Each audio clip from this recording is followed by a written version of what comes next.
عليكم ورحمة الله وبركاته.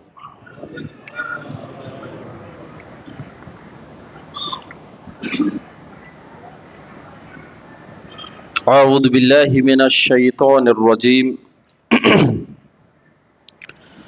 بسم الله الرحمن الرحيم. يا أيها الذين آمنوا اتقوا الله حق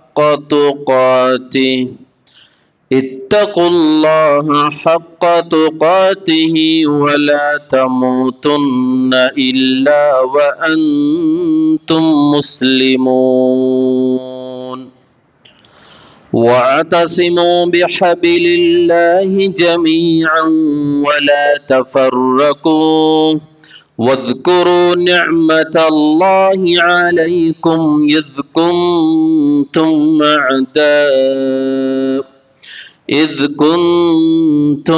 أعداء فألف بين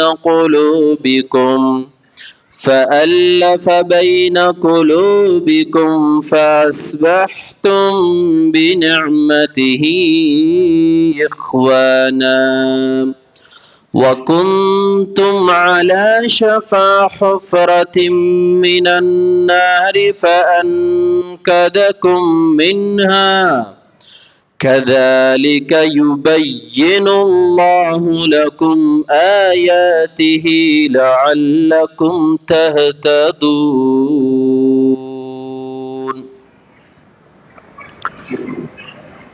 అనంత కరుణామయుడు అపార కృపాశీలుడైన అల్లాహ్ పేరుతో ప్రారంభం. సూరే ఆల్ ఇమ్రాన్ 102, 103 వాక్యాలు మీ ముందు నేను కిరాత్ చేశాను. వాటి అర్థం ఏమిటంటే, ఓ విశ్వాసులారా, అల్లాహ్కు ఎంతగా భయపడాలో అంతగా భయపడండి. ముస్లిములుగా తప్ప మీరు మరణించకండి. మీరందరూ కలిసి అల్లాహ్ త్రాడును గట్టిగా పట్టుకోండి. విభేదాలలో పడి చీలిపోకండి. అల్లాహ్ యొక్క దయానుగ్రహాన్ని మీరు జ్ఞాపకం చేసుకోండి. ఒండొకరికి మీరు శత్రువులుగా ఉండేవారు. అల్లాహ్ మిమ్మల్ని అన్నదమ్ముల వలె కలిపాడు. ఆయన అనుగ్రహంతో, ఆయన దయతో మీరు అన్నదమ్ముల వలె మారిపోయారు. అగ్నిగుండం ఆఖరి అంచులకు మీరు చేరుకోగా దాని నుంచి అల్లాహ్ మిమ్మల్ని కాపాడాడు.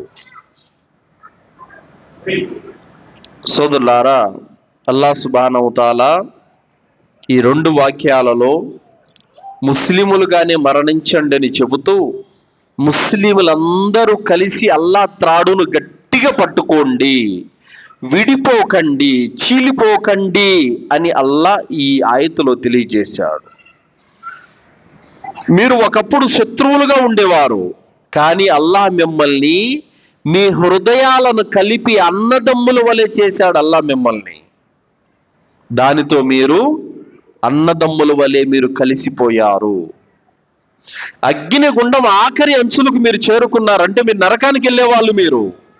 కానీ అల్లాహ్ ఆయన దయానుగ్రహంతో మిమ్మల్ని కాపాడాడు. కావున మీరు అల్లాహ్ యొక్క త్రాడు అంటే ఖురాన్ గ్రంథాన్ని గట్టిగా పట్టుకోండి. సోదరులారా,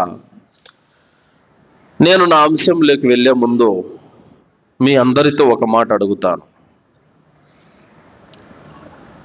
ఇక్కడ కర్ణాటకలో నాది 2వ ప్రోగ్రాం ఇది. ఇంతకుముందు బెంగళూరులో జరిగింది. మస్జిద్ అబ్దుల్లా బిన్ ఉమ్మే మక్తూమ్ రదియల్లాహు అన్హు వారి యొక్క మస్జిద్లో నా ప్రోగ్రాం జరిగింది లాస్ట్ రంజాన్కి. ఇప్పుడు ఇక్కడ జరుగుతూ ఉంది. అయితే నాకు తెలియాలి, మీలో ఎంతమందికి తెలుగు వచ్చో, ఎంతమంది అర్థం చేసుకోగలరో ఒకసారి చేతులు ఎత్తండి.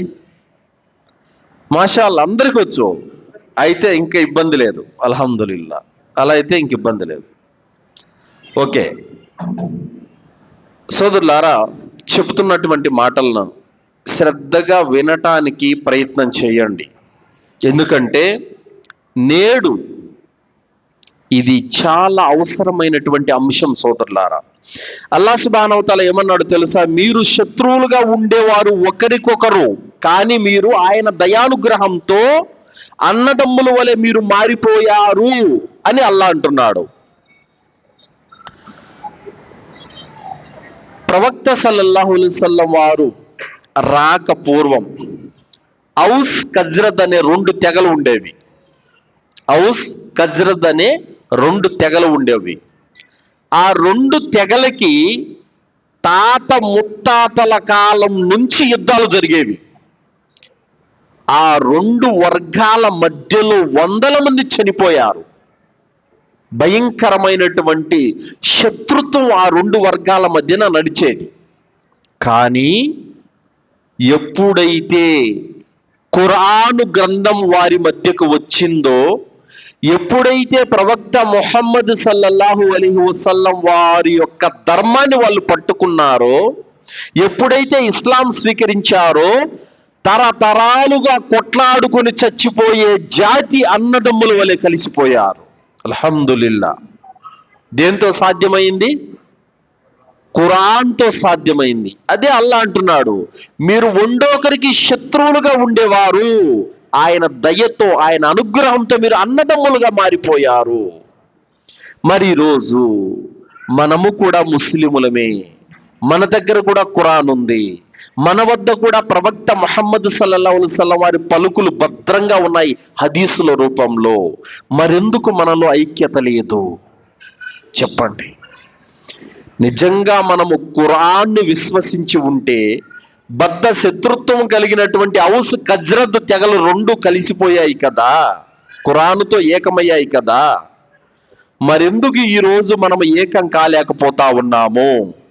మరెందుకు ఈరోజు మనం ఏకం కాలేకపోతున్నాము? ఖురాన్ మన వద్ద ఉంది, ప్రవక్త సూక్తులు మన వద్ద ఉన్నాయి, బయాన్లు వింటున్నాము, ప్రతిరోజు ఖురాన్ వింటున్నాము, హదీసులు వింటున్నాము. అయినప్పటికీ కూడా ఇంకా మన మధ్యన తారతమ్యాలు, వర్గపోరులు, విభేదాలు, ఫిత్నాలు ఇవన్నీ ఎందుకు నడుస్తున్నాయి? నిజంగా మనము ఖురాన్ని విశ్వసించామా? ఇంకా మనం ఈమాన్లో ఇంకా ప్రవేశించలేదా? ప్రతి ఒక్కరు కూడా హృదయంతో ఆత్మ పరిశీలన చేసుకోవాల్సినటువంటి అవసరం మనందరి మీద కూడా ఉంది సోదరులారా. నిజంగా మనమే గనక ఖురాన్ గ్రంథంపై ఈమాన్ పెట్టి ఉంటే, అల్లాహ్ను విశ్వసించి ఉంటే, మనము కూడా శత్రువులుగా ఉన్నటువంటి మనం ఏకమైపోవాలి సోదరులారా. ఈ విభేదాలు, ఈ సమస్యలు అనేవి ప్రతి చోట ఎలా తయారైపోయినాయంటే, ఏ పల్లెటూరికి వెళ్ళిన చిన్న మజీదులో కూడా అక్కడ కూడా ఫిత్నాలు ఉన్నాయి. ప్రతి చిన్న మజీదులో కూడా వర్గాలు ఉన్నాయి. ఎక్కడికి వెళ్ళినా పెద్ద మజీదుల్లో అవే, మర్కజ్ మజీదుల్లో అవే, చిన్న మజీదుల్లో అవే, పల్లెటూరులో ఏదో 10 మంది ఉన్న చోట కూడా అదే. ప్రతి చోట ఇది ఎక్కువైపోయింది ఈ మధ్యన. సోదరులారా, ఇలాంటి తారతమ్యాలను పక్కన పెట్టి మనం గనక ఏకం కాకపోతే, సోదర భావంతో మనం గనక మసలుకోకపోతే, ఇస్లాం ధర్మానికి తీవ్రమైన నష్టం ఉంది సోదరులారా. అందుకోసమే ఒక హిందూ సోదరుడు అంటాడు, 3,000,000 మందిని మొక్కే మేము మా దేవుళ్ళ విషయంలో గొడవలు లేవు మాకు, కానీ మీ అందరి దేవుడు ఒక్కడే అయినా కూడా మీలో దేవుడి విషయంలో గొడవలు ఉన్నాయి. మా తరీకా వేరంటాడు, మా తరీకా వేరంటాడు, మా నమాజ్ వేరంటాడు, మా నమాజ్ వేరంటాడు. ఇదేంటండి ఇది? ఆ హిందూ సోదరుడికి మీరేం ప్రశ్నకు జవాబు చెప్తారు చెప్పండి? మన దేవుడు ఒక్కటే, మన మార్గం ఒక్కటే, మన గ్రంథము ఒక్కటే, మన ప్రవక్త సల్లల్లాహు అలైహి వసల్లం వారు చూపించిన మార్గము కూడా ఒక్కటే. అయినా కూడా మనలో విభేదాలు, తారతమ్యాలు ఎందుకు వస్తున్నాయి? అల్లాహ్కు భయపడాలి సోదరులారా. నిజంగా అల్లాహ్కు భయపడి మసలుకునే వాళ్ళ యొక్క పరిస్థితి ఎలా ఉంటుందంటే సోదరులారా, ఒక్కసారి చూడండి. ఇన్షాల్లా మీకు కొన్ని విషయాలు తెలియజేస్తాను. అల్ బిదాయా వన్ నిహాయా ఇబ్నే కసీర్ తారిక్ అల్ తబ్రి హిలియత్ ఔలియా గ్రంథంలో తెలియజేయబడినటువంటి విషయం, అబ్దుల్లా బిన్ జుబైర్ రదియల్లాహు అన్హు వారికి మదీనాలో ఒక పొలం ఉండేది. ఆ పొలం పక్కనే అమీర్ మువావియా రదియల్లాహు అన్హు వారి యొక్క తోట కూడా ఉండేది. పక్క పక్కనే ఉండేవి. అయితే అమీర్ ముఆవియా రదియల్లాహు అన్హు వారి యొక్క తోటలోని మనుషులు అబ్దుల్లా బిన్ జుబైర్ యొక్క తోటలో జొరబడి ఆయన తోటను నాశనం చేశారు, పంటంతా నాశనం చేశారు. ఈ విషయం తెలుసుకున్నటువంటి అబ్దుల్లా బిన్ జుబైర్ రదియల్లాహు అన్హు వారు చాలా కోపంగా తీవ్రంగా మండిపడ్డారు. మండిపడి సిరియాలో ఉన్నటువంటి అమీర్ ముఆవియా రదియల్లాహు అన్హు వారికి లేఖ రాశారు. ఎలా రాశారో తెలుసా? ఎంత కఠినమైన పదాలు వాడారో తెలుసా? జాతు నితాకైన అయినటువంటి అస్మా రదియల్లాహు అన్హా కుమారుడైన అబ్దుల్లా బిన్ జుబైర్ రాయునది ఏమనగా, ఎవరికి? హంజా రదియల్లాహు అన్హు వారి యొక్క గుండెను పచ్చి కాలేయాన్ని కసకస నమిలినటువంటి హిందా కుమారుడైనటువంటి ముఆవియాకు రాయునది ఏమనగా అని రాశాడు. రాసి, నీ తోటలోని మనుషులు అన్యాయంగా అక్రమంగా నా తోటలో జొరబడ్డారు, నా పంటను నాశనం చేశారు, దీనికి నువ్వు సమాధానం చెప్పకపోతే నీ పైన నేను చర్య తీసుకుంటానని చెప్పి లేఖ రాసి పంపించాడు. వాస్తవానికి ఈయన సహాబీనే, ఆయన కూడా సహాబీనే, ఇద్దరు ముస్లింలే, ఇద్దరు విశ్వాసులే. విశ్వాసులు కూడా మామూలు విశ్వాసులు కాదు. సుబ్హానల్లా. జాతు నితాకైనటువంటి అబూబకర్ రదియల్లాహు అన్హు వారి యొక్క కూతురు బిడ్డ అయిన జుబైర్, అబ్దుల్లా బిన్ జుబైర్. అమీర్ ముఆవియా ఎవరు? అల్హమ్దులిల్లా, ఆయన కూడా ప్రవక్త సల్లల్లాహు అలైహి వసల్లం వారికి బంధువు. ఇద్దరు సహాబీలే, ఇద్దరు విశ్వాసులే. ఈయన కోపంతో తన తల్లి పేరును ప్రస్తావిస్తూ రాశాడు. ఈ లేఖ సిరియాకు, డెమస్కస్కు వెళ్ళింది. ముఆవియా రదియల్లాహు అన్హు వారు చదివారు, చాలా బాధపడ్డారు. బాధపడి తన కుమారుడైన యజీదుని పిలిచారు. పిలిచి, యజీద్, అబ్దుల్లా బిన్ జుబైర్ నుండి ఇలా లేఖ వచ్చింది, లెటర్ వచ్చింది, ఏం చేయమంటావని చెప్పగానే యజీదు చాలా కోపానికి గురయ్యేవాడు. అతను ఏమన్నాడంటే, ఇక్కడ నుంచి మదీనాకు సైన్యాన్ని పంపండి, అబ్దుల్లా బిన్ జుబైర్ ఎక్కడ కనపడితే అక్కడ తల తీసుకురమ్మని చెప్పండి అన్నాడు. నీ మషూరా నాకు నచ్చలేదు, వెళ్ళిపో అని చెప్పారు ఆయన. తర్వాత అమీర్ ముఆవియా అన్నారు, అబ్దుల్లా బిన్ జుబైర్కి ఎలా సమాధానం ఇవ్వాలో నాకు తెలుసు అని చెప్పి ఆయన ఉత్తరం రాస్తున్నారు. ఎలా ఉత్తరం రాస్తున్నారు? గౌరవనీయులైనటువంటి జాతు నితాకైన అయినటువంటి మొహమ్మద్ ప్రవక్త సల్లల్లాహు అలైహి వసల్లం వారి బంధువు అయినటువంటి అస్మా రదియల్లాహు అన్హా కుమారుడైన అబ్దుల్లా బిన్ జుబైర్ రదియల్లాహు అన్హు వారికి గౌరవించి రాయునది ఏమనగా, నీ ఉత్తరం నాకు అందింది, నీ తోట నష్టం పోయిందన్న విషయం నాకు తెలిసింది. అయితే నేను ఈ ఉత్తరం నీ వద్దకు చేరక ముందే నా పొలము, నా పొలంలో పనిచేసే మనుషులందరూ కూడా నీ కొరకే నేను అల్లాహ్ కోసం ఇచ్చేస్తున్నాను, దీనికి గాను నన్ను మన్నించండి అని చెప్పేసి ఆయన ఉత్తరం రాశారు. ఈ లేఖ మదీనాకు చేరింది. మదీనాకు చేరగానే ఆ ఉత్తరం చదివినటువంటి అబ్దుల్లా బిన్ జుబైర్ కళ్ళంట నీళ్లు కారిపోయి గడ్డమంతా తడిచిపోయింది. ఎందుకు? ఈయన కఠినమైనటువంటి పదాలతో రాశాడు లేఖ, ఆయన ప్రేమపూర్వకంగా రాశాడు లేఖ. ఆయన వెంటనే ఆ ఉత్తరాన్ని తీసుకొని డెమాస్కస్కు బయలుదేరాడు. డెమాస్కస్కు బయలుదేరి అమీర్ ముఆవియా రదియల్లాహు అన్హు వారిని కలుసుకున్నారు. కలుసుకొని ఆలింగనం చేసుకొని నుదుటిని ముద్దాడారు. అయ్యా, నువ్వు ఇంత గొప్ప మనసు ఉన్నవాడివి కాబట్టి అల్లాహ్ సుబ్హానహు వ తఆలా నీకు ఇంతటి ఔన్నత్యాన్ని, ఇంతటి స్థానాన్ని ప్రసాదించాడు అని చెప్పి అబ్దుల్లా బిన్ జుబైర్ రదియల్లాహు అన్హు వారు తాను చేసినటువంటి తప్పు తెలుసుకొని కౌగిలించుకొని ఏడ్చారు. సోదరులారా, చూసారా?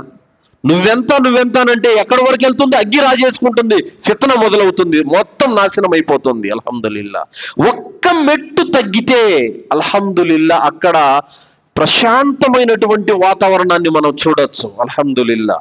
అందుకే ఈ వృత్తాంతాల ద్వారా మనము నేర్చుకోవాల్సినటువంటి గుణపాఠాలు ఏమిటంటే, ప్రవక్త ముహమ్మద్ సల్లల్లాహు అలైహి వసల్లం వారు ఏమన్నారు? నీ దగ్గర బలం ఉండి, బలగం ఉండి, శక్తి ఉండి, ఆయుధం ఉండి కూడా నువ్వు నీ సోదరుని క్షమిస్తే, ఎదుటోని పడగొట్టే బలం ఉండి కూడా నువ్వు గనక క్షమిస్తే అల్లా నీకు దీనికి బదులు స్వర్గాన్ని ఇస్తాడని చెప్పారు. అబ్దుల్లా బిన్ జుబైరు మామూలు వ్యక్తి. అమీర్ ముఆవియా ఒక దేశానికే గవర్నర్. ఆయన తలుచుకుంటే అబ్దుల్లా బిన్ జుబైర్ని క్షణంలో తీసేయచ్చు. ఆయన పడగొట్టే, ఆయన చంపేటటువంటి బలగం ఉన్నప్పటికీ కూడా అల్హమ్దులిల్లా గౌరవించి మర్యాదగా ప్రేమగా ఆయన మసలుకున్నాడు. ఇది సోదర భావంతో మెదులుకోవలసినటువంటి అవసరం సోదరులారా. కావున ఎవరైనా తొందరపాటుతో ఒక మనిషి ఒక మాట అంటే మనము రెచ్చిపోయి అనడం కాదు, దానికి బదులు మనము క్షమించటము, దానికి బదులు మనం ప్రేమతో దగ్గర తీసుకోవటము నేర్చుకోవాలి. అప్పుడే మనకు సోదర భావం అనేది సాధ్యమవుతుంది సోదరులారా. అర్థమైందా? అలా నువ్వంటే నేనేం తక్కువ అని చెప్పేసి నేను రెచ్చిపోతే అక్కడ విభేదం అయిపోతుంది, చీలిపోవటం అనేది జరుగుతుంది. అప్పుడు అనేక ఫిత్నాలు అక్కడ స్టార్ట్ అవుతాయి సోదరులారా. ఫిత్నాలు స్టార్ట్ అయితే ఊరుకుంటాడా? అతను ఒక వర్గాన్ని తయారు చేసుకుంటాడు, ఇతను ఒక వర్గాన్ని తయారు చేసుకుంటాడు. రెండుగా చీలిపోతుంది అక్కడ ఇంకా. అవునే కాదా? కావున క్షమించడం అనేది, ఒక మెట్టు తగ్గటం అనేది నేర్చుకోవాలి. అప్పుడే అల్హమ్దులిల్లా ఎంతటి వాడైనా సరే ప్రేమించడం అనేది మొదలు పెడతాడు సోదరులారా. ఖాలిద్ బిన్ వలీద్ రదియల్లాహు అన్హు వారి యొక్క వృత్తాంతం కూడా వచ్చింది. తారిక్ అల్ తబ్రి అల్ బిదాయ వ నిహాయాలో తెలియచేయడం జరిగింది. అబూబకర్ సిద్దిక్ రదియల్లాహు అన్హు వారి యొక్క పరిపాలనా కాలంలో ఉమర్ రదియల్లాహు అన్హు వారు అబూబకర్ రదియల్లాహు అన్హు వారికి చెప్పారు, అబూబకర్ ఖాలిద్ బిన్ వలీద్ని యుద్ధ కమాండర్ నుంచి తొలగించండి అని చెప్పారు. ఇప్పుడు నేను ఆ పని చేయలేను, ఇప్పుడు గనక చేస్తే ఫిత్నా మొదలవుతుంది, నేను ఆ పని చేయలేనన్నారు. అబూబకర్ రదియల్లాహు అన్హు వారి యొక్క ఖిలాఫత్ కాలం అయిపోయింది. ఉమర్ రదియల్లాహు అన్హు వారి యొక్క ఖిలాఫత్ కాలం వచ్చింది. ఆయన కాలం వచ్చిన తర్వాత ఆయన ఉత్తరం రాశారు. ఎవరికి? అబూ ఉబైదా బిన్ జర్రా రదియల్లాహు అన్హు వారికి ఉత్తరం రాశారు. ఏమని? ఖాలిద్ బిన్ వలీద్ని వెంటనే యుద్ధ కమాండర్ నుంచి తొలగించండి. ఎందుకు తొలగించాలంట? కారణం ఏంటో తెలుసా? ముస్లిములలో ఒక విధమైనటువంటి తప్పుడు అకీదా వచ్చింది. ఏమని? ఖాలిద్ బిన్ వలీద్ ఏ యుద్ధంలో ఉంటే ఆ యుద్ధం గెలుస్తుంది అన్నటువంటి అకీదా వచ్చేసింది. అల్లా దయతో యుద్ధం గెలుస్తాము అన్న అభిప్రాయం పోయి ఖాలిద్ బిన్ వలీద్ యుద్ధ కమాండర్ గా ఉంటే యుద్ధం గెలుస్తామన్న అకీదా వచ్చేసింది. ఇది షిర్కు వైపునకు దారి తీస్తుంది. ముస్లింలందరూ అంటున్నారు ఏమని? ఖాలిద్ బిన్ వలీద్ ఏ యుద్ధంలో ఉంటే ఆ యుద్ధం గెలుస్తాము. వాస్తవానికి ఖాలిద్ బిన్ వలీద్ యొక్క శక్తి సామర్థ్యాలతో గెలుస్తామా, లేకపోతే అల్లా దయతో గెలుస్తామా? అల్లా దయతో గెలుస్తాము. ఈ విశ్వాసం పోయి ఈ విశ్వాసం వచ్చేసింది. ఇది గమనించారు ఉమర్ రదియల్లాహు అన్హు వారు. గమనించి ఆయన యుద్ధ కమాండర్కి ఇంకా పనికి రాడు. ఎందుకంటే ప్రజల్లో వ్యక్తి పూజ స్టార్ట్ అయిపోయింది, ప్రజల్లో విశ్వాసం తప్పుదో పడతా ఉంది. అందుకోసము ఆయన యుద్ధ కమాండర్ నుంచి తొలగించాలి అని చెప్పడం జరిగింది. ఈ ఉత్తరం పోయిన తర్వాత అబూ ఉబైదా బిన్ జర్రా రదియల్లాహు అన్హు వారు ఖాలిద్ బిన్ వలీద్ని యుద్ధ కమాండర్ నుంచి దించేసి మామూలు సైనికుడిగా పెట్టేశారు. అర్థమైందా? దాని తర్వాత యుద్ధాలు జరిగాయి, గెలిచారు. ఎలా పోరాడారు ఖాలిద్ బిన్ వలీద్ రదియల్లాహు అన్హు వారు తెలుసా? ముందు అంతో ఎంతో పోరుకాడేవారు. ఆయన యుద్ధ కమాండర్ నుంచి దించేసిన తర్వాత మహావిరోచితంగా పోరాడడం మొదలుపెట్టాడు. అడిగే వాళ్ళు అడిగారు, ఖాలిద్ నీకు ఉమర్ మీద కోపం లేదా? నిన్ను యుద్ధ కమాండర్ నుంచి గొప్ప స్థాయి నుంచి తీసేసి ఒక మామూలు సైనికుడిగా పెట్టాడు, నీకేం కోపం లేదా అని అంటే, చూడండి నేను పోరాడుతూ ఉండేది ఉమర్ కోసం కాదు, అల్లాహ్ కోసం. నేను పోరాడుతుండేది అల్లాహ్ కోసం, ఉమర్ కోసం కాదు. మరి అప్పుడు నువ్వు ఆచితూచి యుద్ధం చేసేవాడివి, ఇప్పుడేంటి విరోచితంగా యుద్ధం చేస్తున్నావు? అప్పుడు నా మీద బాధ్యతలు కొన్ని ఉండేవి, సైన్యాన్ని చూసుకోవాలి, ఇవన్నీ బాధ్యతలు. ఇప్పుడు నేను ఎవ్వరికి బాధ్యుడిని కాదు, అందుకోసమే నేను విరోచితంగా పోరాడుతున్నానని చెప్పారు. సోదరులారా, ఒక్కసారి ఆలోచించండి. చేసే కార్యంలో ఇఖ్లాస్ అనేది, చిత్తశుద్ధి అనేది ఉంటే, అల్లా కోసమే అన్నటువంటి భావన ఉంటే, అతన్ని పదవి నుండి తీసేసినా, అతని స్థానం నుండి తొలగించినా అల్లా కోసము ఖచ్చితంగా చేసే కార్యాన్ని చేస్తారు. కానీ ఈరోజు కమిటీలలో కూడా ఎలాంటిది అయిపోయిందంటే, నా మాట తీసుకోలేదంటే నేను ఒక వర్గాన్ని తయారు చేస్తున్నా ఇక్కడ. అర్థమైందా? అంటే కమిటీ మొత్తం అమీర్ సాబ్ ఉంటాడు, సెక్రటరీ, అందరూ ఒక నిర్ణయం తీస్తారు. ఏదో ఒకడొక మాట చెప్తాడు, నా మాట తీసుకోలేదేంటి అని చెప్పేసి ఇంకా అతను వర్గాన్ని తయారు చేస్తాడు. నిజం సోదరులారా, ఈరోజు జమాతులలో జరుగుతూ ఉండేది నేను చెప్తా ఉన్నాను. ప్రతి చోట ఇదే జరుగుతుంది సోదరులారా. ఇక్కడ ఒకటి మనం గమనించాలి, ఖాలిద్ బిన్ వలీద్ని ఆయన దించేసిన తర్వాత ఆయన ఏం బాధపడలేదు. ఆయన ఏమి నన్ను దించేశారు కదా అని చెప్పేసి వేరే వర్గాన్ని తయారు చేయలేదు. కానీ ఇక్కడ నా మాట తీసుకోవట్లేదని చెప్పేసి జమాతులలో వర్గాలనే సృష్టిస్తా ఉన్నారు. ఎక్కడ వస్తున్నాయి సోదరుల మధ్యన విభేదాలనంటే ఇక్కడే వస్తున్నాయి. ప్రాపంచిక దురాశ, పదవులు కోరుకోవడము, ఇవన్నిటితో పాటు ధార్మిక జ్ఞాన లోపం. అందుకోసమే నిజంగా మనం అల్లా కోసమే పని చేస్తూ ఉంటే గనక ఎలా ఉంటుంది? ఇప్పుడు ప్రకాశం జిల్లాలో ఒక సంఘటన జరిగింది. ఆయన అమీర్ సాబ్ జమాత్కి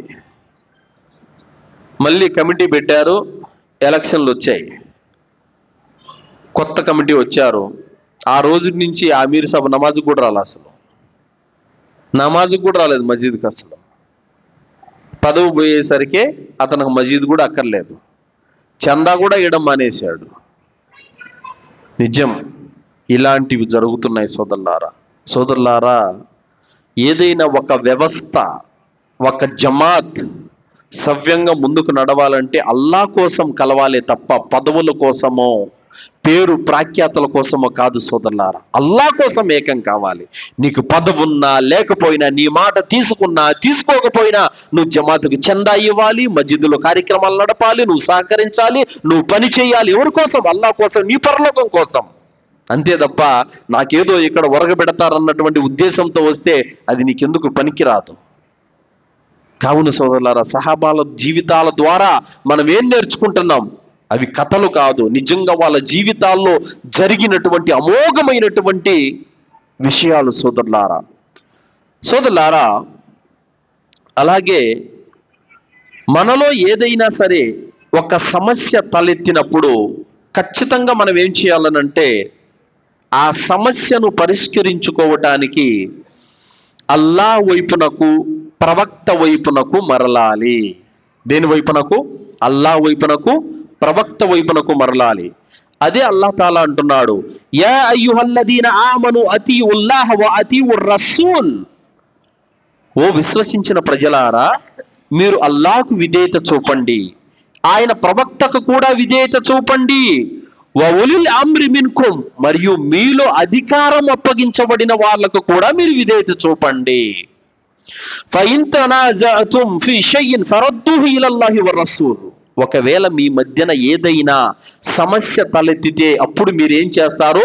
ఫరద్దుహు ఇలల్లాహి వ రసూల్, మీరు అల్లాహ్ వైపునకు, ఆయన ప్రవక్త వైపునకు మరలండి. దేని వైపునకు మరలాలి? అల్లాహ్ వైపునకు, ప్రవక్త వైపునకు మనము మరలాలి. ఎందుకు? అక్కడే మనకు సమాధానం దొరుకుతుంది. చూడండి, ప్రవక్త ముహమ్మద్ సల్లల్లాహు అలైహి వసల్లం వారు మరణించగానే ఉమర్ రదియల్లాహు అన్హు వారు వరలో నుంచి కత్తి తీసి, రే ప్రవక్త సల్లల్లాహు అలైహి వసల్లం చనిపోయారని ఎవరైనా మీలో అన్నారో కత్తి తీసుకుని నరికేస్తాం మీ తలకాయ, జాగ్రత్త అన్నారు. ఎవరు? ఉమర్ రదియల్లాహు అన్హు వారు కత్తి తీసుకొని అంటున్నారు, ప్రవక్త చనిపోయాడని ఎవరైనా అన్నారో వాడిని నరికేస్తానని చెప్పారు. ప్రజలంతా, వేల మంది ప్రజలు గుమిగూడారు ఉమర్ రదియల్లాహు అన్హు వారి చుట్టూ మొత్తం. అర్థమైందా? అబూబకర్ సిద్దిక్ రదియల్లాహు అన్హు వారు వచ్చారు.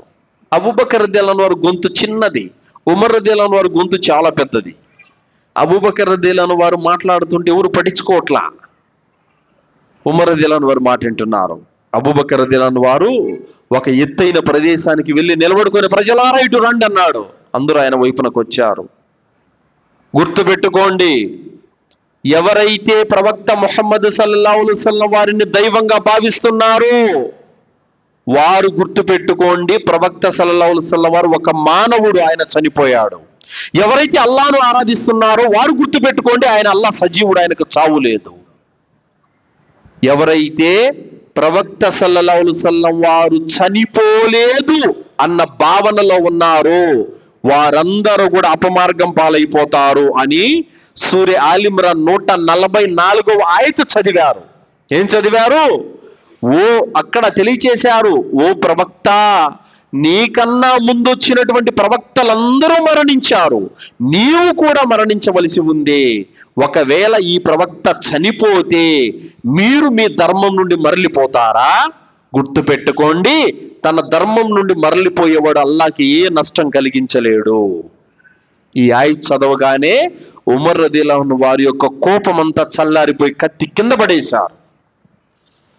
ఆయన ఉమర్ రదియల్లాహు అన్హు వారు, నేను కూడా సాక్ష్యం ఇస్తున్నాను, ప్రవక్త సల్లల్లాహు అలైహి వసల్లం వారు చనిపోయారు అన్నారు. ఆయన చూసారా, ఖురాన్ ఆయతు వచ్చేసరికి ఉమర్ రదియల్లాహు అన్హు వారు కోపం చల్లబడిపోయింది, కత్తి కింద పడేశారు. అదే అంటున్నాడు, మీ మధ్యన ఏదైనా సమస్య తలెత్తితే, అక్కడ సమస్య తలెత్తింది ఏంటి? ప్రవక్త చనిపోలేదని ఈయన, ప్రవక్త చనిపోయారని ఆయన. ఎప్పుడైతే ఖురాన్ గ్రంథం వాక్యం వచ్చిందో ఫరద్దూహు ఇలల్లాహి వ రసూల్, ఇద్దరు కూడా ఏం చేశారు? ఖురాన్ ఆయతు వైపునకు మరలారు. ఖురాన్ ఆయతు వైపునకు మరలగానే సమస్య సద్దుమణిగిపోయింది. అప్పుడు అందరూ నమ్మారు, ప్రవక్త సల్లల్లాహు అలైహి వసల్లం వారు మరణించారు, ఇందులో సందేహం లేదు. ఆయన మానవుడు.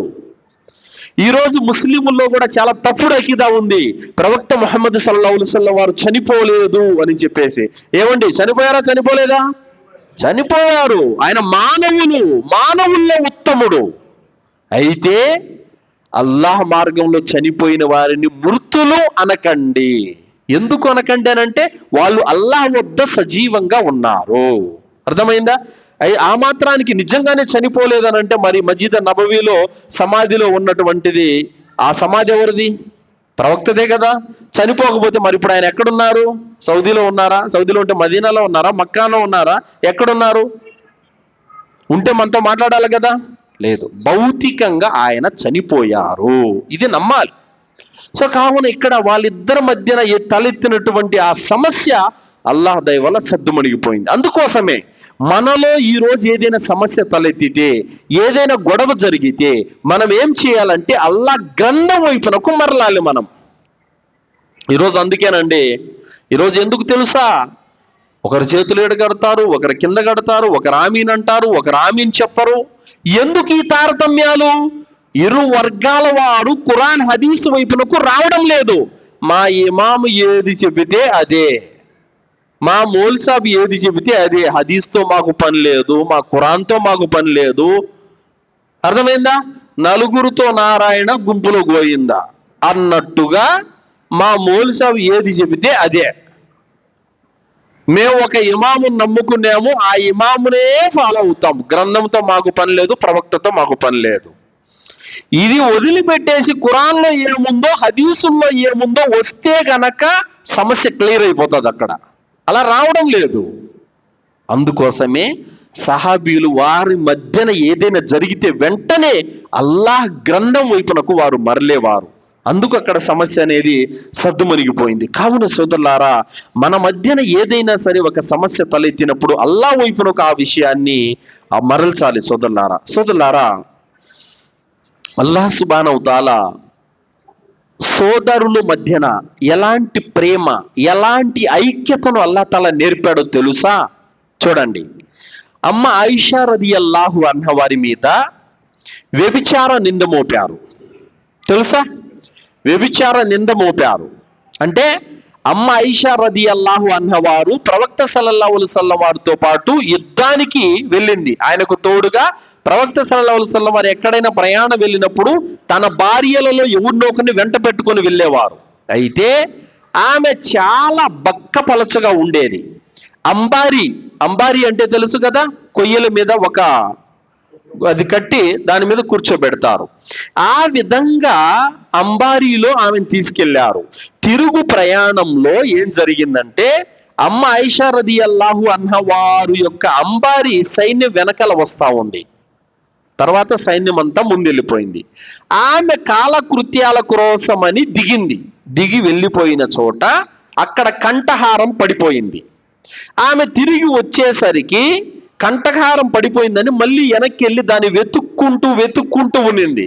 వీళ్ళేం చేశారు, ఆమె వచ్చేసింది అనుకొని ఆ అంబారీని తీసుకొని బయలుదేరిపోయారు. వాస్తవానికి ఆ అంబారీలో ఆమె ఎక్కలేదు, అక్కడే హారం ఎత్తుకుంటూ ఉన్నింది. సైన్యం అంతా వెళ్ళిపోయారు, కంటికి కనపడనంత దూరం వెళ్ళిపోయారు. అమ్మ ఆయిషా రదియల్లాహు అన్హా వారు తిరిగి వచ్చి చూస్తే ఎవరు లేరు. సరే, నేను లేకపోవడం చూసి మళ్ళీ నా కాడికే వస్తారని అక్కడే కూర్చునింది.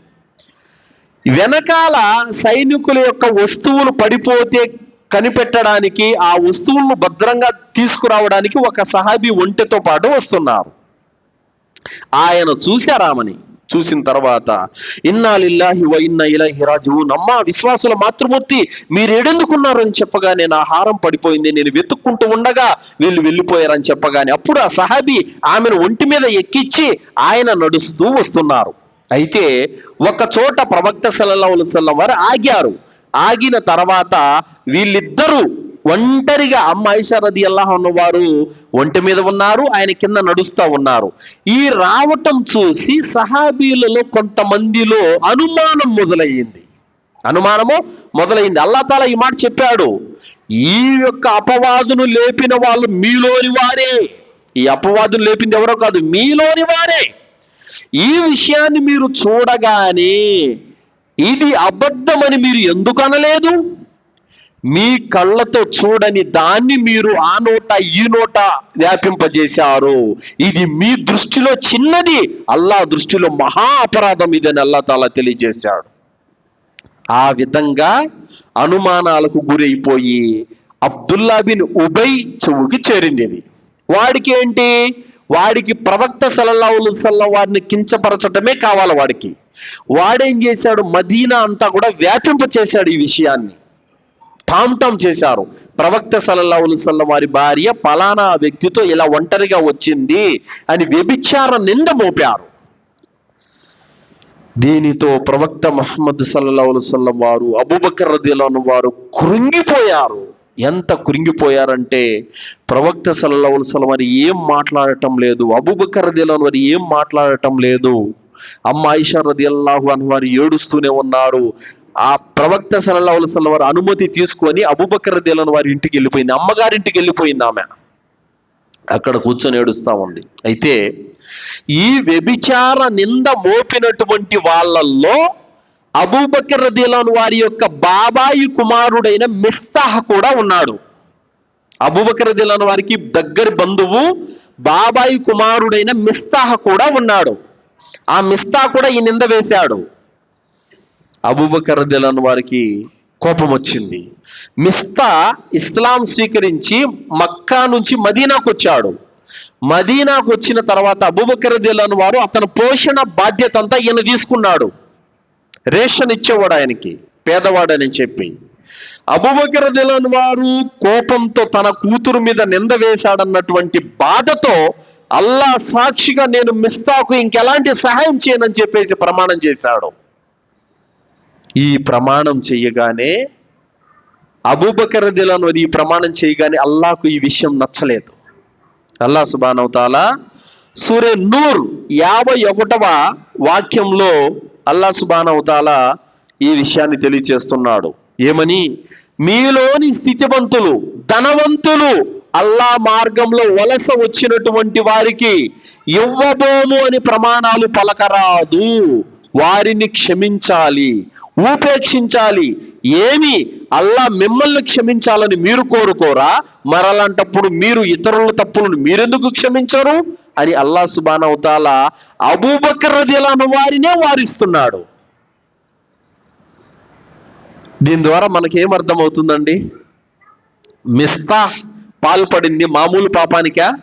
మహాఘోరమైన 7 పాపాల్లో ఒక పాపం, అమాయకురాలైన విశ్వాస స్త్రీ పైన నింద మోపటం మహాఘోరమైన పాపం. 7 పాపాల్లో ఒక్కొక్క పాపం ఇది, గునాయే కబీరా ఇది. అంతటి పాపానికి పాల్పడిన మిస్తాహ్ ఏమనట్లేదు, అల్లా అబూబకర్ని మందలిస్తున్నాడు. ఏమని? మీరు వారికి సహాయం చెయ్యమని ప్రమాణాలు చెయ్యరాదు, క్షమించాలి. అల్లాహు అక్బర్. ఈరోజు మనతో ఏదైనా ఒక చిన్న మాట వస్తేనే ఎంతటి ఇంకోటితో మాటలు తెంచుకుంటాము, ఇంకోటితో పలకరించము, వాడికి సలాం చెప్పము. ఏంటి సోదరులారా అసలు? ఇంకా నమాజులు నిలబడితే వాడు ఈ పక్క నిలబడ్డాడని తిరుక్కొని ఆ పక్క లైన్లోకి పోయి నిలబడతాడు, వాడి పక్కన కూడా నిలబడ్డా. అసలు ఏమి ఈమాన్ ఉంది, ఏమి విశ్వాసం ఉంది? అబూబకర్ రదియల్లాహు వారు ఈ ఆయతు వినగానే వణికిపోయి, అల్లా నేను తప్పు చేశాను, నన్ను క్షమించు ప్రభు, నా ప్రమాణాన్ని నేను వెనక్కి తీసుకుంటున్నాను. నువ్వు క్షమించాలని మేమెందుకు కోరుకోమల్లా, నువ్వు క్షమించాలి, నేను అతను క్షమిస్తున్నానని చెప్పేసి మిస్తాకు ముందు కంటే ఇంకా గౌరవంతో చూసేవారు ఆయన. అల్హమ్దులిల్లా ఆ సహాయాన్ని మళ్ళీ కొనసాగించారు. ఏంటండి ఇక్కడ? ఎవరైనా తప్పు చేస్తే క్షమించమని అల్లా నేర్పుతున్నాడండి. తప్పు చేస్తే వానితో శత్రుత్వం పెంచుకోమని చెప్పలేదు, వానితో మాటలు తెంచుకోమని చెప్పడం లేదు, వానికి దూరం అయిపోమని చెప్పడం లేదు, క్షమించమని చెబుతున్నాడు. కానీ ఈరోజు విశ్వాసులలో అల్లాను నమ్మిన వారు, ప్రవక్తను నమ్మిన వారు, 5 పూట్ల నమాజ్ చేసేవారు, మోరడు పొరుగు గడ్డం పెంచినటువంటి వారు ఒక్కసారి మాట వచ్చినందుకే సంవత్సరాల తరబడి మాటలు తెంచుకునే దౌర్భాగ్యాలు ఉన్నారు ఈరోజు. ప్రవక్త ముహమ్మద్ సల్లల్లాహు అలైహి వసల్లం వారు అన్నారు, 3 రోజులకు మించి ఏ విశ్వాసితో అయినా మాటలు తెంచుకుంటే వాడి అమలు చెవు దాటు కూడా పైకి వెళ్ళదని చెప్పారు. అంటే నా నమాజు స్వీకరించకపోయినా నాకేం ఇబ్బంది లేదు, నా అమలు కుబులు కాకపోయినా నాకేం ఇబ్బంది లేదు, నాకు పగే ముఖ్యం. విశ్వాస అవుతాడా అండి ఇలాంటి వాడు ఎవడైనా? ముస్లిం కాగలడా ఎవడైనా? వాడికి ఎంత గడ్డం ఉంటే ఏంది, వాడు ఇన్ని పూటలు నమాజ్ చేసే లాభం ఏంది? అల్లాకు భయపడాలి, క్షమించాలి, ఉదార స్వభావం ఉండాలి. ప్రతి మానవుడు తప్పు చేసేవాడంటే నేను పవిత్రుడని ఎవడైనా చెప్తాడా? ప్రతి మనిషి తప్పు చేసేవాడే. కావున ఆ తప్పులను క్షమించాలి. ఇప్పుడు నేను ఒక మాట చెప్తాను. నీ కొడుకు తప్పు చేస్తే వాడికి క్షమించి దగ్గర తీసుకుంటావా, వాడి శత్రుత్వం పెంచుకుంటావా? నీ భార్య తప్పు చేస్తే మందలించి దగ్గరికి తీసుకుంటావా, దూరం చేసుకుంటావా? మరి అది నీ సోదరుల పట్ల ఎందుకు లేదు? అంటే నీ బిడ్డ అయితే తప్పు చేస్తే ఓకే, దగ్గర తీసుకుంటావు. నీ భార్య తప్పు చేస్తే ఓకే, క్షమించి దగ్గర తీసుకుంటావు. నీ అన్నదమ్ముడు తప్పు చేస్తే ఓకే, క్షమించి దగ్గర తీసుకుంటావు. నీ తోటి విశ్వాస సోదరుడికి ఎందుకు దూరం చేస్తున్నావు? ఇది జ్ఞాన లోపం, ఖురాన్ హదీసు జ్ఞాన లోపం ఇది. కావున సోదరులారా, నిజంగా అల్లాకు భయపడే తక్వా పరుడు ఎంత గొడవ జరిగినా కూడా మళ్ళీ కనబడినప్పుడు సలాం చేయాలి సోదరులారా, మళ్ళీ కనబడినప్పుడు కలిసిపోవాలి.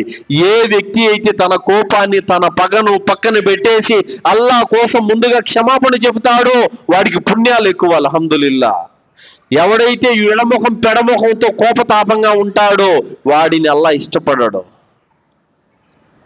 ప్రవక్త ముహమ్మద్ సల్లల్లాహు అలైహి వసల్లం వారి భార్య మీద, అబూబకర్ సిద్దిక్ రదియల్లాహు అన్హు వారి యొక్క కూతురు మీద వ్యభిచార నింద మోపిన అంత పెద్ద గుణ కబీరాకు పాల్పడిన వాడిని క్షమించమని అల్లాహ్ సుబ్హానహు వ తఆలా విశ్వాసులకు నేర్పుతున్నాడు. అల్హమ్దులిల్లాహ్. అల్లాహ్ సుబ్హానహు వ తఆలా చిన్న మాట వచ్చినందుకే సంవత్సరాల తరబడి మాటలు తెంచుకుంటున్నామంటే ఈరోజు మన నమాజ్ ఎక్కడ కుబులైతుందో ఒకసారి ఆలోచించండి సోదరులారా. సోదర భావాన్ని ఇస్లాం ధర్మం నేర్పినంతగా ఏ ధర్మం నేర్పలేదు. సోదర భావాన్ని ఇస్లాం ధర్మము ఏ విధంగా విశ్వాసులకు నేర్పుతుందో ఆ విధంగా ప్రపంచంలో ఏ గురువు గాని, ఏ ధర్మం గాని, ఏ మతం గాని చెప్పలేదు సోదరులారా. అంతటి ఔన్నత్యం అల్హమ్దులిల్లా ఇస్లాం ధర్మంలో ఉంది సోదరులారా. కావున అల్లాహ్ సుబ్హానహు వ తఆలా ఎప్పుడైతే ఈ ఆయతు అవతరింపజేశారో అబూబకర్ రదియల్లాహు అన్హు వారు ఖురాన్ ఆయతు వినగానే భయపడిపోయి అల్లాహకు భయపడి తన ఇప్పుడు ఎవరికైనా బాధ ఉంటుందండి. తన కూతురు మీద అంత నిందపడితే బాధ ఉండదా? బాధ ఉంటుంది. కానీ తన పర్సనల్ యొక్క పగ ఏదైతే ఉందో, తన పర్సనల్ బాధ ఏదైతే ఉందో అది పక్కన పెట్టేశాడు అల్లా ఆజ్ఞ ముందర. అర్థమైందా? ఇది విశ్వాసి లక్షణం. కానీ ఈరోజు అల్లా ఆయత ఉన్నా, ఖురాన్ హదీసు ఉన్నా, బయాన్లు వింటున్నా, ఎన్ని చేసినా కూడా నా బుద్ధి ఎడ చెప్తోంది అట్టే వింటున్నానే తప్ప ఖురాన్ హదీసుకు భయపడి రావడం లేదు, అల్లాహకు భయపడడం లేదు. నా బుద్ధి ఎడ చెప్తే అట్ట వింటున్నాను. ఇది ఏ విశ్వాసి యొక్క లక్షణం కూడా కాదు సోదరులారా. అందుకోసమే ఏం చేయాలనంటే, విశ్వాసుల మధ్యన ఏదైనా సరే ఒక జగడం జరిగిందంటే సయోధ్య చేయాలి. అల్లాహ్ సుబ్హానహు వ తఆలా సూరా అల్ హుజురాత్ 10వ ఆయతలో ఏమంటున్నాడు? ఇన్నమల్ ముഅ్మినూన ఇఖ్వతున్ ఫఅస్లిహు బైన అఖ్వైకుం వత్తకుల్లాహ లఅల్లకుం తుర్హమున్. విశ్వాసుల మధ్యన విభేదాలు ఏర్పడినప్పుడు వారి మధ్యన సయోధ్య చేకూర్చండి, వారిని కలపండి, వారిని రాజీకి పరచండి. ఆ రాజీ పరిచే వారిని, కలిపే వారిని అల్లాహ్ ప్రేమిస్తాడు. అర్థమైందా? కానీ ఈరోజు ఇప్పుడు ఏమైపోయిందంటే, మధ్యలో ఉండి కలపాల్సిన వాళ్ళు పొలాలు పెడుతున్నారు. అరే వాడిని అట్టన్నాడంట, ఇట్టన్నాడంట, వాడిని వదిలిపెట్టకరా, వాడికి తగలాల్సిందే, వాడికి అవ్వాల్సిందే అని చెప్పేసి ఈ విధంగా పుల్లలు పెట్టడం ఎక్కువైపోయిందే తప్ప మనుషుల మధ్యన కలుపుదామన్నటువంటి యోచన లేదు. సోదరులారా, అబద్ధం చెప్పడం అనేది ఘోరమైన పాపం. కానీ 3 సందర్భాల్లో అబద్ధం చెప్పే అనుమతి ఉంది. అర్థమైందా? 3 సందర్భాల్లో అబద్ధం చెప్పే అనుమతి ఉంది. 1, ఇద్దరు ముస్లిములు కొట్లాడుకొని విడిపోయి ఉంటే వారి మధ్యన ప్రేమను సృష్టించడానికి ఒక చిన్న అబద్ధం ఆడొచ్చు, తప్పులేదు. అరే వాడు నిన్ను అంత ప్రేమిస్తున్నాడు, అంత అభిమానిస్తున్నాడు రా, వాడిని నువ్వు వదులుకున్నావు, కలిసిపో, వాడు నీ తమ్ముడు, నీ అన్నయ్య, నీ స్నేహితుడు, కలిసిపో అని ఒక మాట చెప్పొచ్చు, తప్పులేదు కలపడానికి. అలాగే యుద్ధ సందర్భాలలో శత్రువులను పక్కదోవ పట్టించడానికి అబద్ధం చెప్పచ్చు. 3వది, భార్యను సంతోష పెట్టడానికి అబద్ధం చెప్పచ్చు. అలాగని చెప్పేసి అబద్ధాల మీద అబద్ధాలు చెప్తూ ఉంటే నేను జీవితంలో నమ్మదే ఇంకా మళ్ళా. అర్థమైందా? ఎప్పుడో ఎక్కడో ఏదో కొన్ని సందర్భాల్లో అవసరం అనుకున్నప్పుడు, అది కూడా మంచి కోసమే, చెడు కోసం కాదు, చెడు చేయడానికి కాదు. ఈ 3 సందర్భాల్లో చిన్న అబద్ధం చెప్పే అనుమతి ఉంది సోదరులారా. అందుకోసమే ఇద్దరు ముస్లిములు జగడం ఆడుకొని గొడవ పడుకొని విడిపోతే గనక వాళ్ళిద్దరిని కలపడానికి ఓ చిన్న అబద్ధం ఆడొచ్చు. అంటే మీరు అర్థం చేసుకోండి వాళ్ళిద్దరిని కలపటం ఎంత ముఖ్యమో. ఎందుకంటే సోదరులారా, ఇద్దరు ముస్లిములు విడిపోవడం అల్లాహ్కి ఇష్టం లేదు. ఇద్దరు ముస్లిములు దూరం కావడం అల్లాహ్కి ఇష్టం లేదు.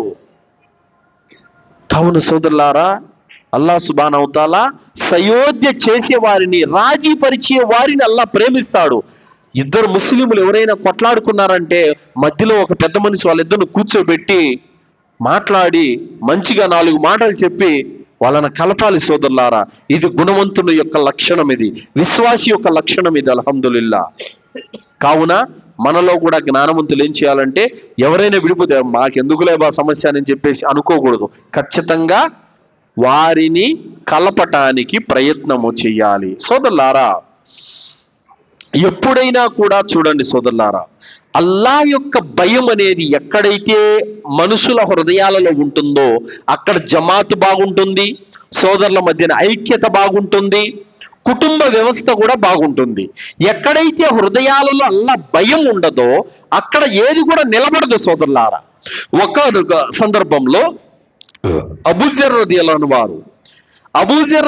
వారు బిలాల్ రదియల్లాహు అన్హు వారిని ఒక మాట అన్నారు, ఒక తప్పుడు మాట అనేశారు. అనగానే బిలాల్ రదియల్లాహు వారు చాలా బాధపడి ప్రవక్త సల్లల్లాహు అలైహి వసల్లం దగ్గరికి ఈ విషయాన్ని తీసుకెళ్లారు. ప్రవక్త గారు, అబూజర్ నన్ను ఈ మాట అన్నాడని చెప్పేసి. అయితే అబూజర్ రదియల్లాహు వారు బిలాల్ దగ్గరికి వెళ్ళిపోయి బిలాల్, నేను తొందరపడి నిన్ను ఒక మాట అనేశాను అని చెప్పి ఎంతగా అబూజర్ రదియల్లాహు వారు భయపడ్డారంటే, ఎంతగా ఏడ్చుకున్నారంటే ఆయన తలకాయ నేల మీద పెట్టేశాడు. నేల మీద పెట్టి, బిలాల్, నీ కాలితో నా చెంప మీద తొక్కనంత వరకు నేను లేచేది లేదని అన్నాడు. అయ్యో మీరేంటండి, లేయండి, నేను చేయలేను ఆ పని అంటే, లేదు, నువ్వు నీ కాలితో నా చెంప మీద తొక్కాలి, నేను అన్నదానికి ప్రతీకారం తీర్చుకొని అని చెప్పేసి అన్నారు. అబూజర్ ఎవరో తెలుసా? గిఫారా తెగకు చెందినటువంటి ఒక గొప్ప నాయకుడు అబూజర్ రదియల్లాహు వారు. బిలాల్ ఎవరో తెలుసా? ఆయన ఆ కాలంలో నీగ్రో జాతికి చెందినటువంటి ఒక బానిస లాంటి వాడు బిలాల్ రదియల్లాహు వారు. అర్థమైందా? ఆయన చాలా గొప్ప ఉన్నత వంశానికి చెందినటువంటి వాడు. అంతటి గొప్ప వ్యక్తి అలాంటి ఒక బానిస చేత కాలితో తొక్కించుకునే అవసరం ఏమొచ్చింది ఆయనకి? తక్కువ, అల్లాహ్ యొక్క భయం. అర్థమైందా? కానీ ఈరోజు మన సోదరులను ఎన్నెన్నో మాటలు అనేస్తున్నాము, దూరం చేసుకుంటున్నాము. అల్లాహ్ పట్ల రొంత కూడా భయపడడం లేదు సోదరులారా. మన కారణంగా జమాతి విడిపోతుంది, మన కారణంగా సోదరులు విచ్ఛిన్నమైపోతున్నారు, మన కారణంగా కుటుంబ వ్యవస్థ చిన్నాభిన్నమైపోతుంది. మనం ఒక అడుగు వెనక్కి తగ్గుదాం, క్షమాపణ చెబుదాం అన్నటువంటి యోచన ఎవరిలో అయితే ఉంటుందో వారే నిజమైనటువంటి తక్కువ పరులు సోదరులారా. ఎప్పుడైతే ఒక మెట్టు తగ్గి క్షమిస్తామో, అల్లాహ్కు భయపడతామో, అప్పుడు అన్ని సవ్యంగా ఉంటాయి. అది జమాత్ అయినా కానీ, అది కుటుంబమైనా కానీ, అది అన్నదమ్ముల వ్యవహారమైనా కానీ, ఏదైనా కూడా అన్ని సవ్యంగా ఉంటాయి. ఎక్కడైతే అల్లాహ్ యొక్క భయం ఉండదో అక్కడ నా మాటే నెగ్గాలి, నేనే పెద్దగా ఉండాలి, నా మాటే పైన ఉండాలి అన్నటువంటి యొక్క యోచన అనేది అక్కడ మొదలవుతుంది సోదరులారా. అల్లాహ్ యొక్క భయం అనేది హృదయంలో వచ్చేసిన తర్వాత ఏ మనిషి కూడా తన సొంత బుద్ధికి తావు ఇవ్వడు. అర్థమైందా? సొంత ఆలోచనకు తావు ఇవ్వడు. వెంటనే తనకు ఎలాంటి గుణం ఉన్నప్పటికీ కూడా దాన్ని పక్కన పెట్టేస్తాడు. ఒకానొక సందర్భంలో తబరానీ గ్రంథంలో తెలియజేయబడింది సోదరులారా, ఇమాం హసన్ అలీ రదియల్లాహు అన్హు వారి యొక్క కుమారుడు, ప్రవక్త సల్లల్లాహు అలైహి వసల్లం వారి యొక్క మనవడు ఇమాం హసన్. ఈయన చాలా షార్ట్ టెంపర్, అయిన వెంటనే కోపం వచ్చేస్తుంది ఆయనకి. అయితే ఒకానొక సందర్భంలో ఆయన బానిస ఉజు కోసం నీళ్లు పోస్తున్నాడు. ఆ నీళ్లు పోసేటప్పుడు ఆ ముంత కింద పడిపోయింది. ఆ నీళ్ళన్నీ, బురద నీళ్ళన్నీ ఇమాం హసన్ యొక్క జుబ్బా మీద పడిపోయాయి. ఇక ఇమాం హసన్కి మామూలు కోపం రాలేదు ఇంకా అసలు. ఈయన కోపం చూసి ఆ బానిస వెంటనే చూడండి ఎంత హిక్మత్తుగా ఉన్నాడో చూడండి. ఆయన ఖురాన్లో ఆయతు గుర్తు చేశారు, సూరా ఆల్ ఇమ్రాన్ యొక్క ఆయతు గుర్తు చేశారు, వల్ కాదిమీనల్ గైద్.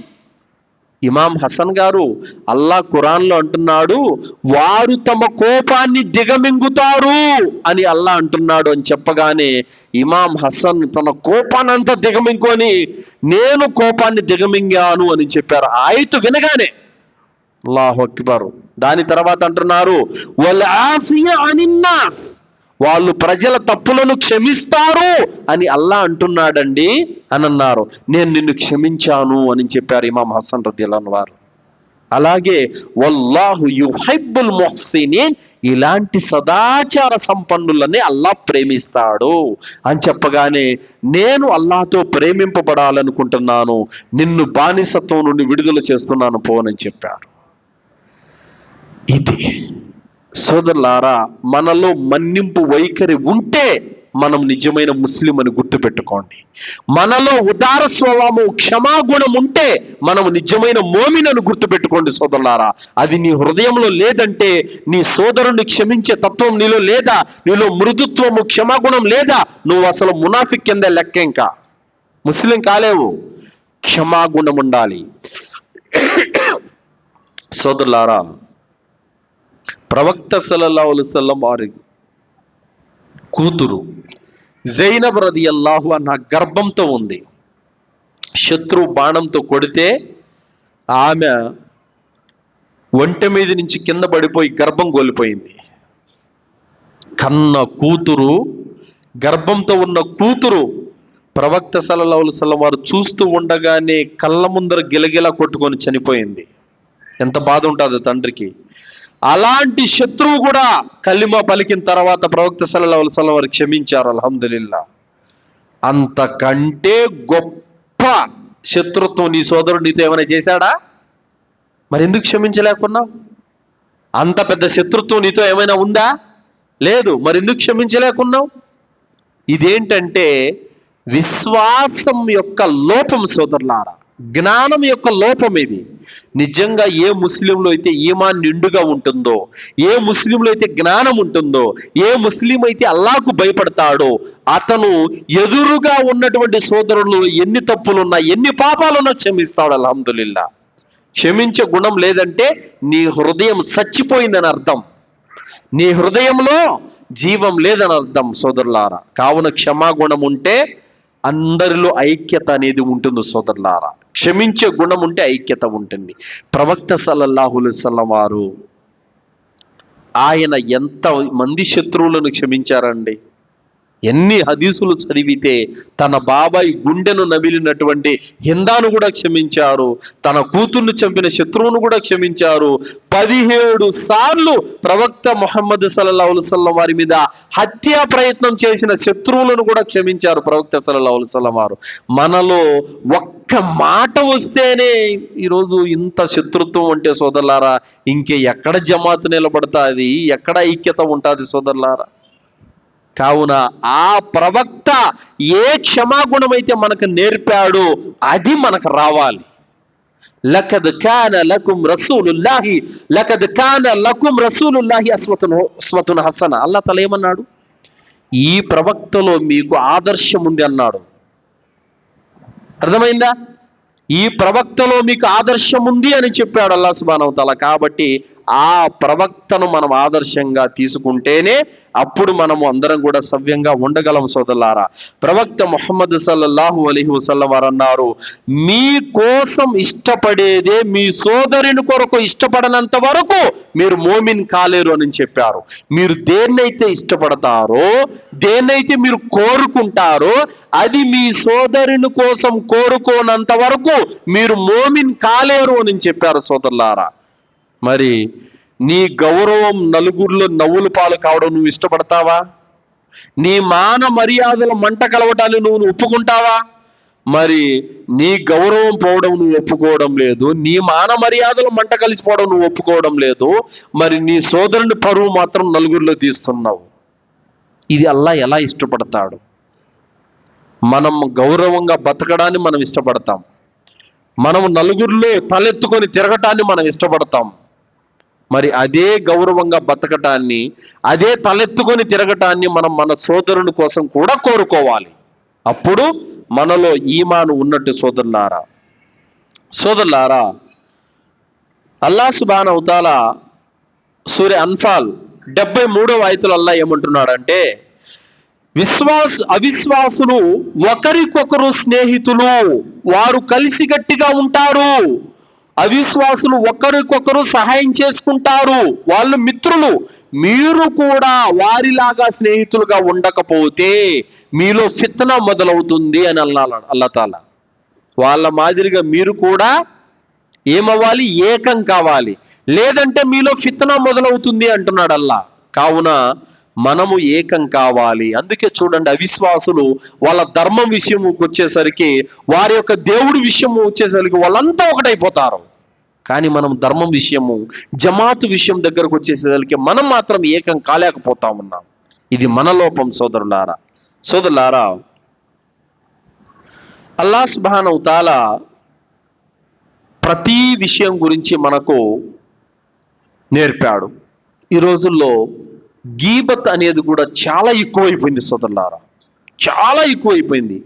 వీపు వెనకాల చాడీలు చెప్పడము, వాడు అలాంటోడు ఇలాంటోడు ఏమీ లేదు సోదరులారా. అతను అల్లాను నమ్మిన వాడే, షిర్కు చేయడు, రోజాలు పాటిస్తాడు, నమాజులు పాటిస్తాడు, నమాజులు చదువుతాడు, ఖురాన్ చదువుతాడు. అల్లా అంటే ప్రేమ, ప్రవక్త అంటే ప్రేమ, అంత పర్ఫెక్టే. వాడితో ఒక చిన్న విభేదం వచ్చుంటాది, అంతే. ఇంక వాడు దరిద్రుడైపోతాడు, నీచుడైపోతాడు, ఇంక వాడు పాపాత్ముడైపోతాడు. ఎలా వాని వెనకాల గీబత్ అంటే ఇంకా వాడు భూమి మీద బతకడానికి వాడికి అర్హత లేదన్నట్టు మాట్లాడేస్తారు. వాడు అల్లా దాసుడు కాదా? నమాజులు చదవట్లేదా? తౌహీద్ మీద లేడా? అంటే నీతో ఒక మాట వచ్చినందుకు వాడు పాపాత్ముడైపోయాడా? గీబత్ ఎంత ఎక్కువైపోయిందంటే సోదరులారా, కూపీలు లాగడం. వాడు ఇల్లు కట్టాడు, ఎక్కడి నుంచి వచ్చిందంటారు? వాడు బండి కొన్నాడు, డబ్బులు ఎక్కడి నుంచి వచ్చిందంటావు? వాడు ఏడొకటి చోట లాగింటాడు, వాడు ఎలా ఒకసారి ఈ గీబత్ వాడేం చేస్తున్నాడు, వాడేం తింటున్నాడు, వాడేం సంపాదిస్తున్నాడు, ఈ కూపీలు లాగడం ఎక్కువైపోయింది సోదరులారా. ఇది అతి నీచమైనటువంటి పని. ఇది నువ్వు నీ సోదరుడు వెనకాల పడినట్లయితే అల్లా నీ వెనకాల పడతాడు. అల్లా నీ వెనకాల పడితే ఏం జరుగుతుందో తెలుసా? నిన్ను అవమానించి వదిలిపెడతాడు అల్లా తాలా. కావున ఒక సోదరుని యొక్క గౌరవ మర్యాదలను కల్పించుకునే అర్హత నీకు లేదు. ఒక సోదరుని గౌరవ విషయంలో నువ్వు జోక్యం చేసుకునేటువంటి అనుమతి నీకు లేదు. అందుకే ఒక హదీసులో వస్తుంది, ఒక సోదరుని యొక్క గౌరవం కాబతుల్లా గోడల కంటే కూడా పవిత్రమైందని చెప్పడం జరిగింది సోదరులారా. అంతటి ఔన్నత్యం ఉంది. అలాంటిది నీ జతన నమాజ్ చదివే సోదరుణ్ణి, నీ జతన అతను అల్హమ్దులిల్లా ఆరాధనలు చేసుకునేటువంటి సోదరుణ్ణి, నీతో పాటు అల్లాను నమ్మినటువంటి ఒక విశ్వాసిని నువ్వు నీతో వచ్చిన ఒక మాట కారణంగా అతని వెనకాల గీబత్ చేస్తున్నావు. ఇది ఎలాంటి విషయం? అల్లాహ్ తాలా ఏమంటున్నాడు? అయుహిబ్బు అహదుకుమ్ అయ్యకుల లహ్మ అఖీహి మైతన్ ఫకరిహ్తుము. నీ సోదరుని చచ్చిపోయిన శవాన్ని తినటానికి నువ్వు ఇష్టపడతావా? ఇష్టపడవు. చూశారా, మీరు ఏవగించుకుంటున్నారు, అసహించుకుంటున్నారు. కానీ మీ సోదరుని వెనకాల మీరు గీబత్ చేయడము శవాన్ని పీకు తిన్నదాంతో సమానం అన్నాడు అల్లాహ్ తాలా. సోదరులారా, ఇంతటి పాపం ఉంది. మరి అలాంటప్పుడు మనం ఏం చేయాలి సోదరులారా? నీ గౌరవానికి ఎంత ఇంపార్టెన్స్ ఇస్తావో నీ సోదరుని గౌరవానికి కూడా అంతే ఇంపార్టెన్స్ ఇవ్వాలి. ఎప్పుడైతే ఈ గీబత్తు, ఈ చాడీలు ఎక్కడైతే తగ్గిపోతాయి అక్కడ సోదర భావం నిలబడతాది. ఎక్కడైతే గీబత్ ఉంటుందో అక్కడ సోదర భావం నిలబడదు, తెగదింపులైపోతాయి. ఫిత్నాలు, వర్గాలు ముఠాలుగా విడిపోవడం జరుగుతుంది. కావున గీబత్ అనేది చాలా ఘోరమైనటువంటి విషయం సోదరులారా. ప్రవక్త ముహమ్మద్ సల్లల్లాహు అలైహి వసల్లం వారు చెప్పారు, తిర్మిజీ 1931వ హదీసు, అబూ దర్దా రదియల్లాహు అన్హు వారు తెలియజేశారు, ఎవరైతే తన సోదరుడు లేనప్పుడు ఎవరైనా సరే తన సోదరుడిని పరువు కాపాడడానికి ప్రయత్నిస్తాడో అల్లాహ్ తాలా అతని ముఖాన్ని నరకం నుండి రక్షిస్తాడు. అంటే ఇప్పుడు మనం ఉన్నాం, ఇక్కడ ముగ్గురం ఉన్నాం, ఒకని గురించి నాలుగో వాడి గురించి మాట్లాడుకుంటున్నాం. అప్పుడు ఆయన ఏమన్నాడు తెలుసా? అయ్యా, అతను లేడు, అతను అలాంటోడు కాదు, తప్పు, అతని గురించి అలా మాట్లాడుకో అని ఈయన గనక అంటే ఈయన ముఖాన్ని అల్లా నరకం నుండి రక్షిస్తాడు. అల్హమ్దులిల్లా. అర్థమైందా? ఈ పని మనం చేస్తున్నామా? చెప్పండి, ఈ పని మనం చేస్తున్నామా? మనం ముగ్గురు ఉన్నప్పుడు నాలుగో వాడి గురించి చెడుగా మాట్లాడినప్పుడు, రే తప్పు, అతని గురించి నువ్వు చెడుగా మాట్లాడొద్దు, అతను అల్లా దాసుడు, నమాజ్ చేసేవాడు, తప్పు, అతని గురించి అలా మాట్లాడకు అను నువ్వు గనక అంటే అల్లా నిన్ను కయామత్ రోజున నరకం నుండి రక్షిస్తాడు. అల్హమ్దులిల్లా. ఇది సహాబీలు ఆచరించి చూపించారు సోదరులారా. అమ్మ ఆయిషా రదియల్లాహు అన్హా వారికి, జైనబ్ రదియల్లాహు వారికి, అంటే ముహమ్మద్ సల్లల్లాహు అలైహి వసల్లం వారు మరో భార్య జైనబ్ రదియల్లాహు వారికి, వీళ్ళిద్దరి మధ్యన ఎప్పుడు పోటీ ఉండేది. సవతి పోరు ఒకటి నడిచేది, వీళ్ళ మధ్యన పోటీ ఉండేది. అమ్మ ఆయిషా అంటే ఏంక పడదు, ఏమంటే ఆయిషాకు పడతాయి, అలా ఉండేదన్నమాట. అయితే అమ్మ ఆయిషా రదియల్లాహు అన్హా మీద నిందపడినప్పుడు ప్రవక్త ముహమ్మద్ సల్లల్లాహు అలైహి వసల్లం వారు జైనబ్ను అడిగారు, జైనబ్, ఆయిషా ఎలాంటిది అని అడిగారు. జైనబ్ రదియల్లాహు అన్హా వారు ఏమన్నారు తెలుసా? అల్లా యొక్క ప్రవక్త, అల్లా మీద ప్రమాణం చేసి చెబుతున్నాను, ఆయిషాలో నేను ఏ రోజు కూడా చెడును చూడలేదని చెప్పింది ఆమె. మనమైతే ఏం చెప్తాం? వాడు అలాంటోడే, వాడు తెలియదు వాని కథ నీకు అని చెప్పేసి ఇంకా 4 ఎగేసి చెప్తాం. అల్లా భయం అంటే ఆ తరహాలో ఉంటుంది సోదరులారా వాళ్ళ హృదయాల్లో. అందుకే అల్లాహ్ సుబ్హానహు వ తఆలా వాళ్ళు ఈ లోకంలో బతికి ఉండగానే జన్నతు శుభవార్త ఇచ్చాడు వాళ్ళకి. అల్హమ్దులిల్లా. ఊరికే ఇచ్చాడు అల్లా. అర్థమైందా? అదే మనకు ఒక సోదరుడికి పడకపోతే ఎవరైనా వచ్చి అడిగితే గనక ఎన్ని చెబుతాం? వాడిని నమ్మకో, వాడు మోసగాడు, వాడు నీకు దెబ్బేస్తాడు, ఎన్ని చెబుతాం మనం. కానీ ఆమె ఏమనింది? అంత వాళ్ళ మధ్యన విభేదం ఉన్నప్పటికీ కూడా అల్లా మీద ప్రమాణం పలికి చెప్తున్నాను, ఆమెలో నేనేనాడు కూడా చెడును చూడలేదని ఏంటంటే మామూలు మాట అది. అల్లాహు అక్బర్. ఆ తరహా నిజాయితీ, ఆ తరహా అల్లా యొక్క భయం మన హృదయంలో ఉంటే గనక సోదరులారా, మనము కూడా విశ్వాస స్థాయిలో ఉన్నట్టే. ఆ తరహా భయం మనలో లేకపోయిందంటే గనక మన విశ్వాసం ఏ పాటిదో మనమే అర్థం చేసుకోవాల్సినటువంటి అవసరం ఉంది. బుఖారీ 2446 హదీసు, ప్రవక్త ముహమ్మద్ సల్లల్లాహు అలైహి వసల్లం వారు అంటున్నారు, విశ్వాసులు పరస్పరం గోడ లాంటి వారు. ఆ గోడలో ఒక ఇటుకకు మరో ఇటుక బలం చేకూరుస్తుంది. ఆ విధంగా విశ్వాసులందరూ కూడా ఐకమత్యంగా గోడ వలె ఉండాలి అని ప్రవక్త సల్లల్లాహు అలైహి వసల్లం వారు చెప్పారు. గోడ ఉంటే ఏమిటండి? బయట నుంచి ఏ జంతువులు, ఏ యొక్క ఇతర ప్రాణులు లోపలికి రాకుండా సెక్యూరిటీ లాగా, రక్షణ వలయం లాగా గోడ ఉంటుంది. ఆ విధంగా గోడ అనేది అనేక విధాలుగా ఇంటికి రక్షణ. గోడ అనేది ప్రతి ఇంటికి కూడా రక్షణ. ఆ విధంగా ఒక జమాత్ అనేది బలంగా ఉండాలంటే మనమందరం కూడా గోడ వలె ఉండాలి. మనమంతా కూడా ఇటుకలం అందరూ కూడా గట్టిగా బలంగా ఉన్నట్లయితే అల్హమ్దుల్లా వ్యవస్థ కూడా సక్రమంగా ఉంటుంది. సోదరులారా, సహీ ముస్లిం 2564వ హదీసు, ప్రవక్త ముహమ్మద్ సల్లల్లాహు అలైహి వసల్లం వారు అన్నారు, ఒక ముస్లింకు మరో ముస్లిం యొక్క రక్తము, ఆస్తి, గౌరవం ఈ మూడు కూడా హరాం అని చెప్పారు. అంటే ఒక ముస్లిం మరో ముస్లిం యొక్క గౌరవాన్ని దెబ్బతీయటం హరాం, అలాగే అతన్ని పొడిచి అతని రక్తాన్ని కళ్ళ చూడటం హరాం, అలాగే అతని యొక్క ఆస్తి లాక్కోవటం హరాం. ఈ మూడు విషయాలు చెప్పారు ప్రవక్త గారు. కావున ఇతరుల యొక్క గౌరవాన్ని దెబ్బతీసే అనుమతి నీకు లేదు. కావున సోదరులారా, ఈ విషయాలను మనము ఖచ్చితంగా అవలంబించాలి. సహీ ముస్లిం 54వ హదీసు, ప్రవక్త ముహమ్మద్ సల్లల్లాహు అలైహి వసల్లం వారు అన్నారు, మీరు మోమిన్లు కానంత వరకు మీరు జన్నతులోకి వెళ్ళలేరు, స్వర్గంలోకి వెళ్ళలేరు. స్వర్గంలోకి వెళ్ళాలంటే ఏం కావాలి? మీరు మోమిన్లు కావాలి. మోమిన్లు కావాలంటే పరస్పరం ప్రేమించుకోనంత వరకు మోమిన్లు కాలేరు. పరస్పరం ప్రేమించుకోవాలంటే మీరు సలామును సర్వసామాన్యం చేసుకోవాలి. అంటే మీరు ప్రేమతో, చిరునవ్వుతో సలాం చెప్పుకోవాలి. ఆ చిరునవ్వుతో సలాం చెప్పడమే మీ మధ్యన ప్రేమ పుట్టిస్తుంది. ఆ ప్రేమతో మీరు సోదర భావంతో ఉంటే మీరు మోమిన్లు అవుతారు, అప్పుడు జన్నత్కి వెళ్తారు. అంటే ప్రవక్త సల్లల్లాహు అలైహి వసల్లం వారు జన్నత్తుకు వెళ్ళడానికి అర్హత గురించి ఇక్కడ చెబుతున్నారు. అర్హత ఏంటి? నవ్వుతో సలాం చేయాలి. అస్సలాము అలైకుం, వాలైకుం సలాం, ముఖం ఇటువైపు తిప్పి వాలైకుం సలాం. ఇది ప్రవక్త గారి పద్ధతి కాదు. చిన్న పిల్లలకు కూడా ప్రవక్త గారు నవ్వుతూ సలాం చేసేవారు, చిరునవ్వుతో సలాం చేసేవారు. ఇది ఒక మోమిన్ లక్షణం.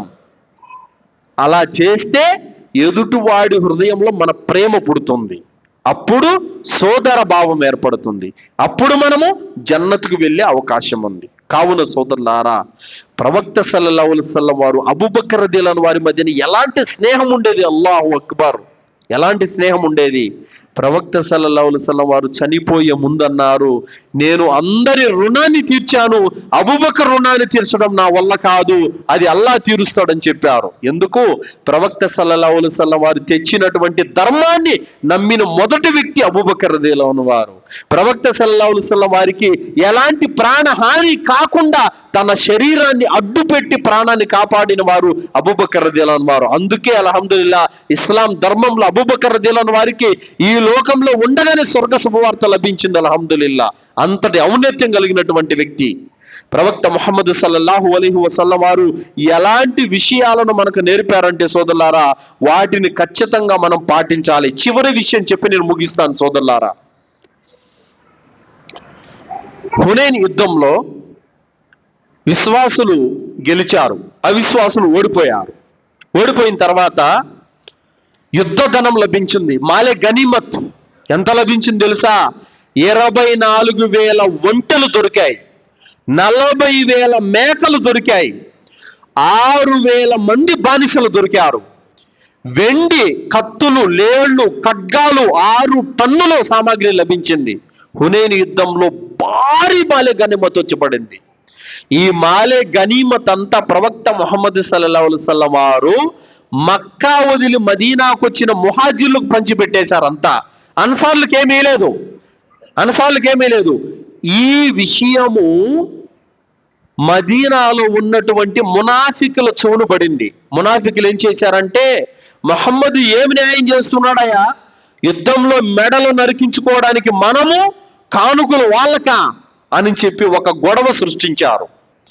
ఈ గొడవ సృష్టించగానే అన్సారులు అంతా నారాజుతో ఉన్నారు. ప్రవక్త గారు మాకు న్యాయం చేయలేదు, అంతా వాళ్ళకే ఊడ్చిపెట్టేశారని చెప్పేసి. ఈ విషయం ప్రవక్త గారికి తెలిసి చాలా బాధపడ్డారు.